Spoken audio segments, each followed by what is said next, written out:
So let's talk here a little bit about some bows here, y'all. I'm sorry that's in the way there, y'all, and I wasn't trying to show that bolt. So I'm sorry about that one, y'all. Okay, so let's talk about scopes for crossbows, right?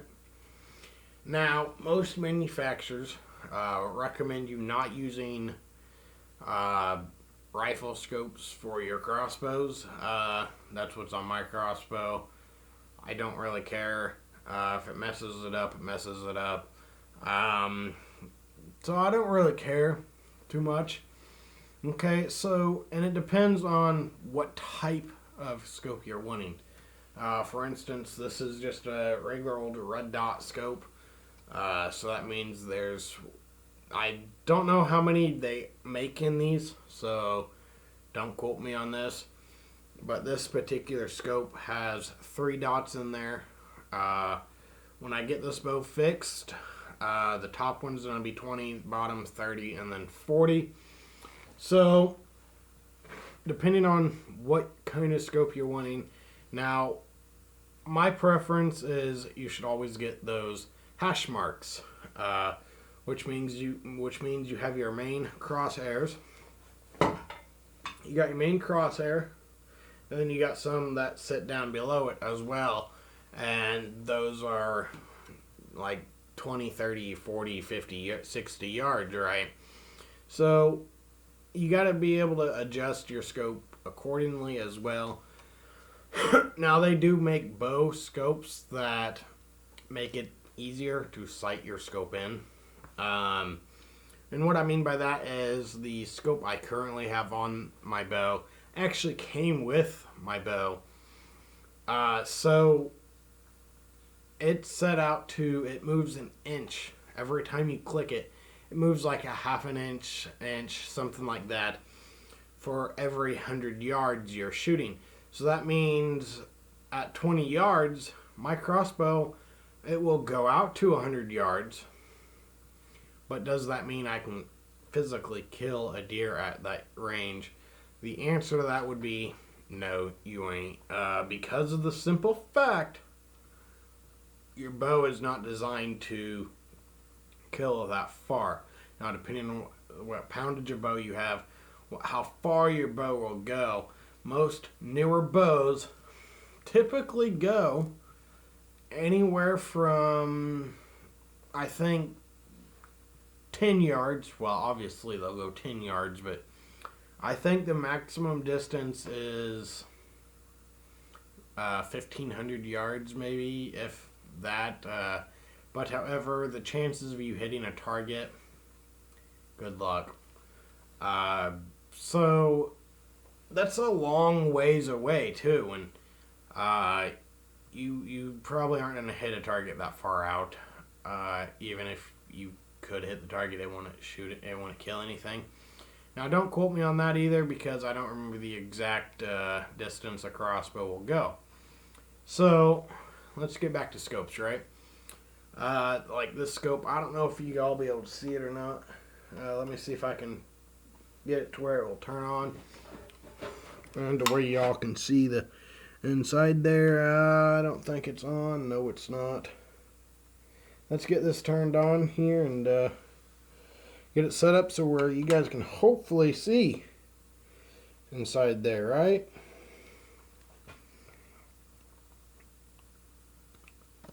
This scope is a little bit touchy. Okay, so you guys can see those 3 lines, or 3 dots in there, I hope.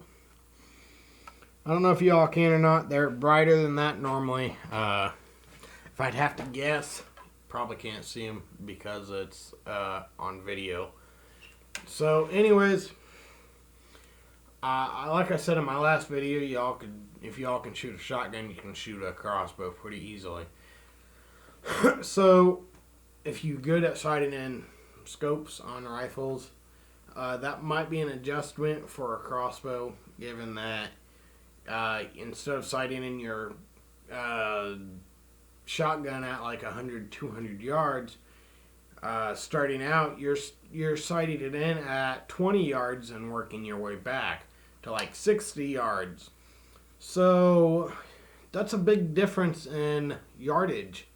And, you know, some people get what I personally call deer fever, which it's more commonly known as buck fever.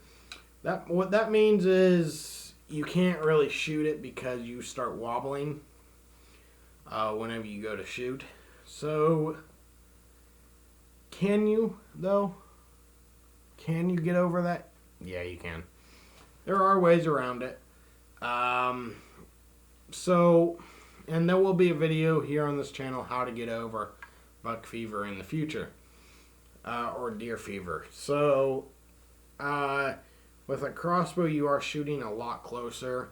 My aunt, for instance, she's been hunting the last 5 or 6 years, I believe. She still hasn't shot a deer with her bow yet, right? She's not using crossbows, though. She's using compound bows, right? So they're the same thing. You shoot them about the same distance. Okay, so with that being said, but she has shot deer with shotgun. And I think that's because it's not as personal. So when you're shooting a deer with a bow or any type of bow, you know, you're shooting it a lot closer than you are with a shotgun. So it's a little bit more personal for you. You definitely, if you're looking for the adrenaline rush, you definitely want to use a crossbow or compound bow, because that rush will get you a little bit higher. You can get a little bit more adrenaline rush out of that. So if you're looking for that adrenaline rush, crossbow is where you want to be at, or compound bow. You know, it does take a little bit longer for you to get used to compound bows than it would be for a crossbow. So, I mean, crossbows, they're pretty easy. Put them up to your shoulder, look down the scope, right? Not really any technique to it compared to a compound bow, where you have to hold your hand out you got to put your hand a certain way on your cheek there, and you got to do that format every single time. So with a compound or a crossbow, I can shoot like this if I wanted to and wave at the camera, right? But I couldn't do that with a compound bow. I couldn't even look at the camera with a compound bow if I wanted to. So, I mean, I could, but my shot wouldn't be very good.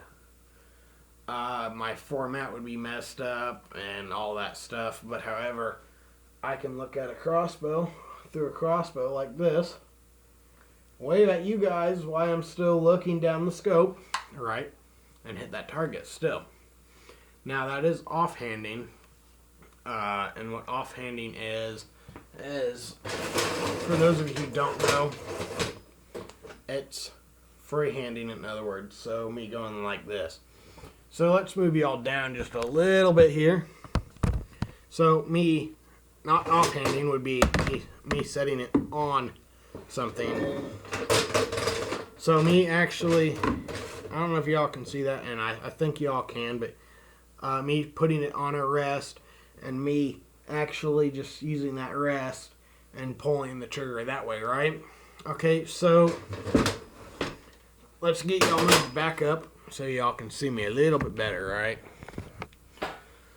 Okay, so with that, putting on a rest is a lot easier to shoot, just like any other thing you shoot with, like any rifle, shotgun. Same way you shoot one of those, right? So now with my crossbow, for instance, the trigger pull, it takes a while. It's 3 pounds of pressure to pull on that trigger or something like that. It's not very much. So what that means is it takes me 3 pounds of pressure. So that means I'm using 3 pounds of my muscles to pull on that trigger and get it to fire.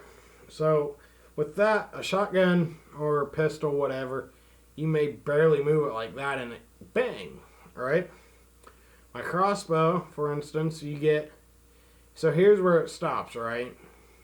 I move it back, and about right here is where it clicks. So with that being said, and this crossbow seems to be the same way, I'm actually not going to load it. I was going to, but I don't want to get hurt right now. So anyways, y'all, that's one difference you would have to get used to. But let's talk about scopes again, want to? Depending on what kind of scope you want, depending on what fits you the best, you don't need one of those scopes that have the adjustable power on them. You just don't need one. So don't put one on your bow, y'all. Don't go buy a $1,500 scope or whatever. You just don't need that big of a scope. This bow isn't going to get out 200-300 yards very easily and still be accurate. So no matter what you do, no matter how big a scope you put on your bow, it's just not going to be accurate more than 80 yards. So you don't need a big scope on your crossbow, right? You just don't. Don't put one on.